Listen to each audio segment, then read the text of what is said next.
Hello everyone, and welcome back to another video. Now today we're going to take a look at the motherboard.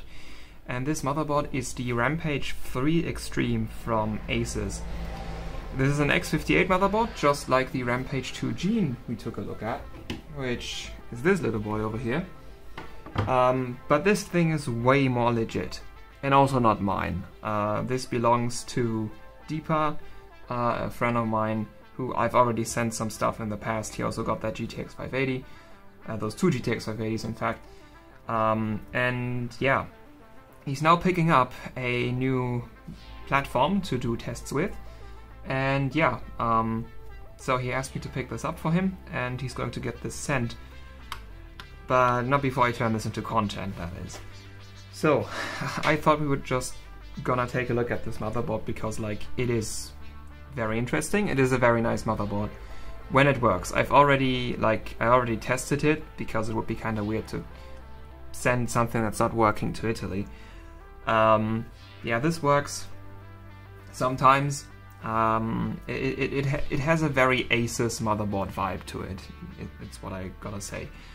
So yeah, so apart from the motherboard, we have an i7-980X in here. So that's a 6-core 12-thread CPU, which on x58, yeah, that's pretty much cutting edge. My Gene only has an i7-960, which is a 4-core 8-thread CPU.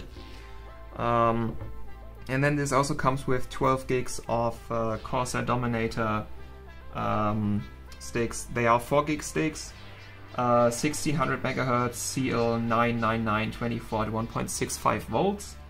So I can just show one. I hate these DIMM slots. I hate these Asus DIMM slots. It's really hard to get stuff out of them. So yeah, version 5.118A. So this is gonna be a Hynix chip. I have some sticks that have the identical spec, but they run at 1.5 volts, and there's some Nanya stuff. But yeah, those are the sticks. I really had a lot of fun getting these to work. Like, it took like several boot up attempts to get this thing posted.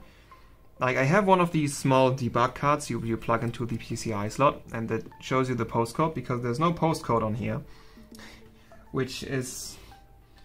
well, I mean, the Gene had like a connector where you would connect something and then you get a postcode, but this one doesn't seem to have that.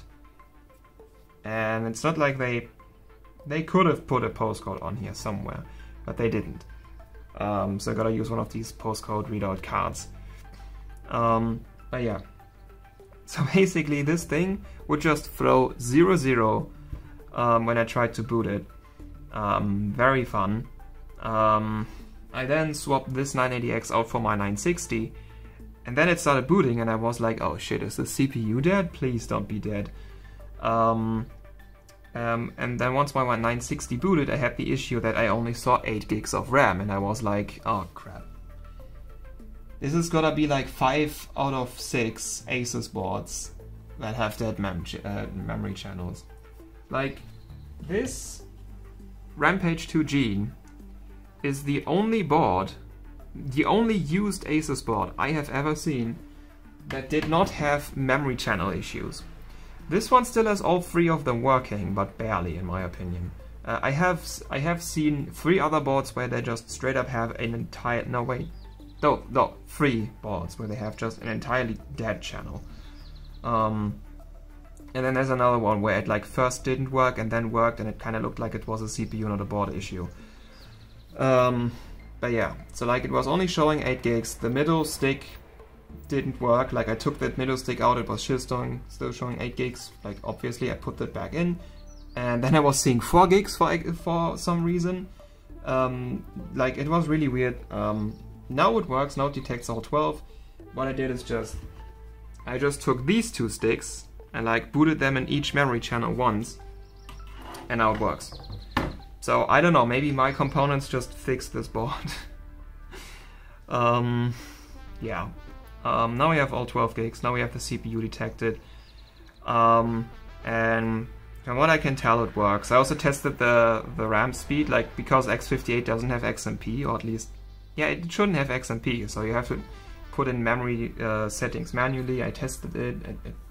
Like, I didn't run mem test because this thing came with a water block on the CPU. So what I did is I took just a random heatsink and had it gravity mounted without any thermal paste. It was okay for idling on desktop. CPU was at like 40 to 50 degrees. But even launching Minecraft, which is what I tried, yeah, 98 degrees instantly. So yeah, couldn't really run mem test, but it should be fine. Like all the channels are detected. So yeah, yeah, and like this came with a water block for the CPU, and it also came with a water block for VRM North Bridge and South Bridge. And you can see whoever put this thing on did a very bad job. As you can see the thermal paste on the South Bridge, yeah, that didn't have any contact. Contact on the North Bridge looks okay, and the VRMs looks also okay, but like, yeah, this looks pretty bad. Speaking of the VRM, so our vCore VRM over here is controlled by a CLJ8318. We do have this right here, the Vrm Test Switch 1, which has a plug installed in it already. This is where you would hook up your EVC2. So this is an I2C port that you can just hook your Elmo EVC up to, and then you can control the CLJ8318. I don't know if that, like, it should work, but I have a 780 Ti with the CLJ8318, and that one just, it wouldn't apply voltage. And I've heard with other people with CLJ8318s and Elmo EVCs that for some reason right now there's a problem. I was told they're looking into it, so yeah, this should work at some point. But yeah, I actually don't know how many phases it supports at max, but I would think 8, because this is an 8-phase, and there's no... Well, there are some drivers on the back that I cannot identify. I don't know what these are. Oh, something fell out. Yeah.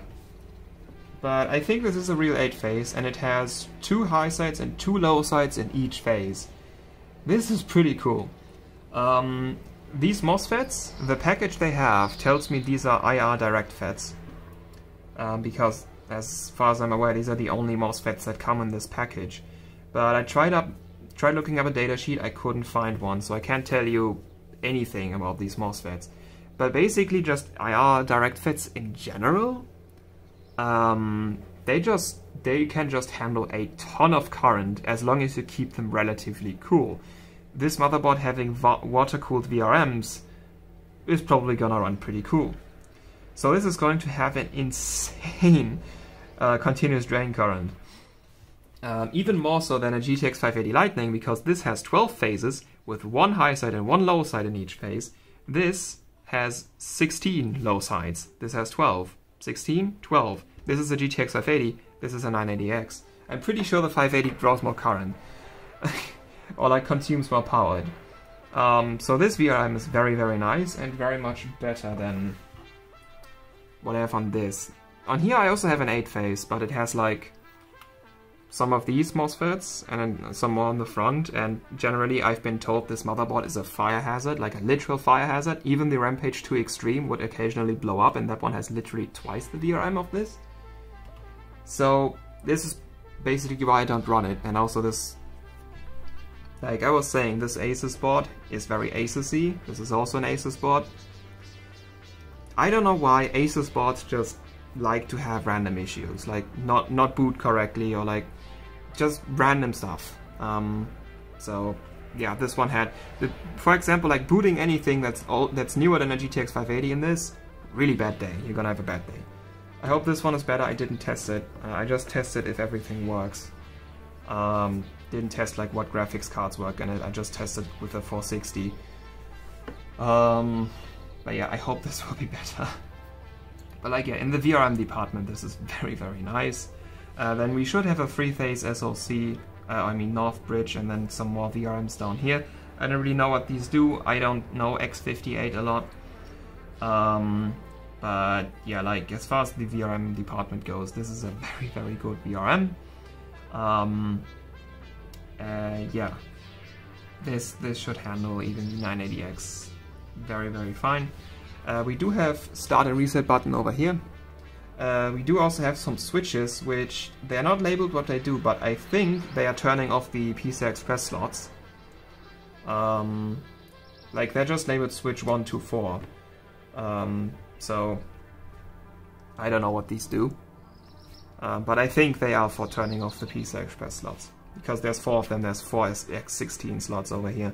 And that's like a feature like when you're overclocking and you have an SLI setup and you get your scores down and you now want to run single card, you just turn off one of the PCI Express slots and now you have a single card setup without having to change anything about the actual setup. So yeah. Then you have a bunch of voltage read points here. For like pretty much any voltage like DRAM, ICH, PCIe, ICH, what's that? IOH, PCIe, IOH, QPI, DRAM, CPU, PLL, CPU. Then there's a ground spot here, another ground spot here, and then there's something called LN2 mode over here, which might refer to this jumper over here. It might not, because it also says LN2 mode over here, and there's nothing. There's like solder points for a connector, but there's no connector. But yeah, this being an extreme overclocking board, like it's gonna have some LN2 functionality. It also has a button over here, which it says go button. Don't know what this does. It could be like my Gene has a mem-OK button. Maybe it's just that and they label it differently. Which should be, maybe, like, I don't know if it's safe boot. I think it should be some version of safe boot. Like, you dial in memory settings that don't work, you just press this, you go straight to BIOS and don't lose your settings. But I'm not sure. Like, getting manuals for stuff as old as this is pretty difficult. And as I said, I don't know x58 very much. Then we also have dual BIOS. These chips are socketed actually, so that's very nice. My Gene also has my Gene has single BIOS, also socketed, but this is dual BIOS and socketed, and you switch by pressing this button. It also has a little LED indicating which it's using. It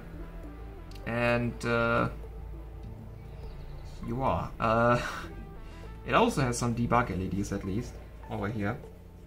But I didn't actually pay attention to if these work.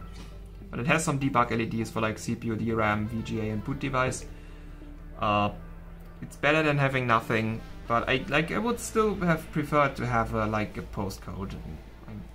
I mean, they didn't put the header for that thing on here, so it just straight up doesn't have one. Like on the Gene again, you have this header, and like I don't have it, but this board came with like a little display you plug in there, and then you get a postcode. This just doesn't have it, unless I'm blind. Which I might be. Another interesting thing is you have 2 Molex connectors. I don't know where this goes to, but this one pretty surely goes to PCI Express power. Like, you could run 4-way SLI on this as far as I know. Like, it is 4 full like physically X16, like the pins go all the way to the end. So I think you could run 4-way on this. So a 4-way GPU setup would probably draw a bit of current. So you have this to compensate, but then you have also this. And I don't know if this is just another one, or just one you can use instead of this one. I am not sure. I am very not sure where this goes to. But yeah. Like, it's another power connector. Then let's take a look at the I/O. We have Ps2 ports, so you can. Oh wait, don't see it. Like we have Ps2 port over here, so you can do like Windows XP, Super Pi, QUSB, clear CMOS button. This is, I think, digital audio. Another 2 USB, eSATA. I don't know what this is called. LAN. I think it's gigabit. Another USB. Then we have like a detachable Bluetooth card. Like you can take this out. And well, it has Bluetooth, and it also has a button. Maybe you can disable it. I don't know what this button does, this lower button. Is it labeled on the board? It's labeled Switch 1. Wow, thank you. So whatever Switch 1 does. We have another 2 USB 3.0 ports, and then this is another USB port.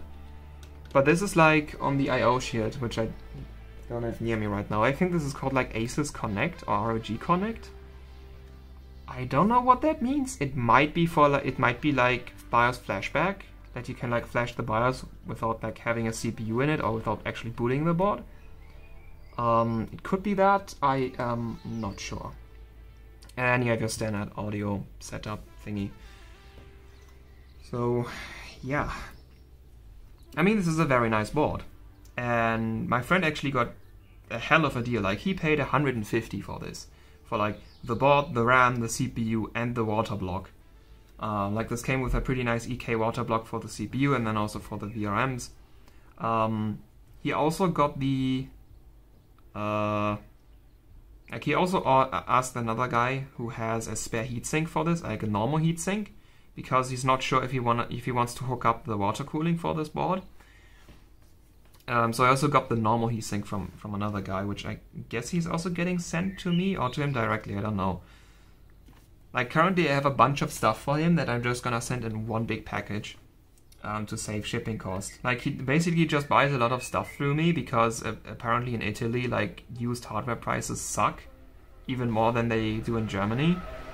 So he just sends me like money on PayPal and asks me, hey, can you buy that? And then I do. This is, well, I get content this way. Like I get to test this board and make a video about it. I also have like, well, like, yeah. I also got this block, this GTX 480 block for him. I got this block for him, which is for Ryzen CPU, because he's putting his daily on underwater. And then also that 480 block came with a 480, but that 480 ended up being dead and not fixable, so he's getting this E-Power instead. Which I gotta say is probably one of the best E-Powers I've made so far. Like, I'm pretty sure this straight up is the best E-Power I've made so far. Memory doesn't work on it sadly, but I left the memory VRM on it in case someone figures out one day how to enable it. But yeah, like an E-Power. He gets an E-Power to like use on, oh, I don't know, like it can power like a 680 or something. Or like lower power stuff. Yeah, so I do have quite some stuff for him right now, and yeah, I think there's more stuff coming in. Like maybe that heatsink, maybe he's getting that sent to me, and then also a 2 GTX 680 classifiers, of which I get to keep one, actually. So yeah, he's also getting that sent to me because sending directly to Italy is very expensive, and we basically decided to buy these 2 cards together. So like I get one, he gets one. So yeah, very interesting board. I hope he's gonna have a lot of fun with this. Like I have no idea how X58 works. Like I've used my Gene very briefly. But I hope he's gonna have a lot of fun with this. And I'm gonna fix the thermal paste on this and then renew it on this. So that, yeah, it doesn't blow up once he turns it on. But yeah, like, so far it seems that everything works. Like, maybe you just have to shuffle up around the RAM a bit to get it all detected. But the CPU works now. And yeah, like the VRM looks very powerful. Like you have your 2 8-pin connectors because, well, like it's a 6-core. X58 6-core, like that might actually draw some serious power under LN2, so these are probably justified. And yeah, that VRM as well, though I think like don't think it's gonna draw more power under LN2 than like a GTX 580, which like this VRM is weaker than that, probably. Like I do have data sheets for these Mosfets, I don't have for these. So yeah. But yeah, we are getting to 20 minutes, so I don't really want to drag it out anymore. Just like taking a look at this motherboard. I like it. I very much like it. And yeah, I really hope that he's gonna have a lot of fun with this once it gets to him. And yeah, so thank you very much for watching. Hope you enjoyed, and until next time, goodbye.